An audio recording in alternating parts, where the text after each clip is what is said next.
Балыкчы шаарындагы Ысык көл индустриалдык педагогикалык колледжинде туризм күнү аталышында фестиваль өткөрүлдү. Иш-чара өлкөдөгү туризмди өнүктүрүүгө багытталып, тейлөө тармагын жакшыртууга артыкчылык берилди. Кооз жаратылышынан сырткары келген эс алуучулар үчүн түзүлгөн ыңгайлуу шарт меймандостуктагы жогорку мааниге ээ.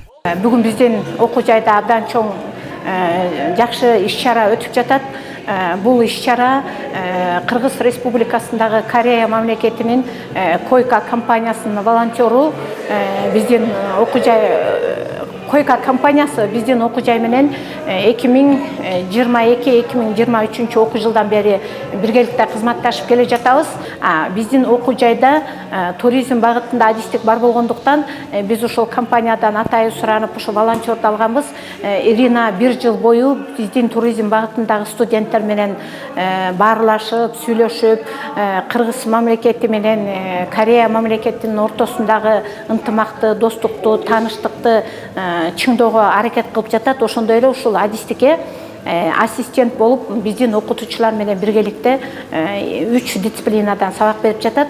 Анан быйылкы жылдын жыйынтыгы менен Ирина өзүнүн ошол компания менен биргелешип биздин окуу жай менен макулдашып алып ошол фестивалды атайын уюштурду. Койка эл аралык кызматташтык агенттигинин волонтеру 1 жылдан бери колледжде эмгектенип, туризм жаатындагы тажрыйбасы жана билими менен бөлүшүп келет. Фестивалда Корей жана Кыргыз маданиятына тиешелүү баалуулуктар көрсөтүлүп, жергиликтүүлөргө таандык каада салт, үрп-адат туристтердин кызыгуусун арттырары белгиленди. Мен 1 жылдан бери Балыкчы шаарындагы Ысык көл индустриалдык педагогикалык колледжинде иштеп жатам. Мага студенттер менен иштешүү аябай жакты. Мугалимдер жамааты дагы кесипкөй тажрыйбалуу педагогтордон куралган. Күндө билимим менен бөлүшүп, ошол эле учурда жаңы маданияттан, жаңы чөйрөдөн тажрыйба алып жатам. Балыкчы шаары дагы өтө кооз, туристтер көп катталган, жаратылышы керемет шаар экен. Студенттерге билгенимди үйрөтүп, туризм тармагын өнүктүрүүгө салымымды кошкум келет.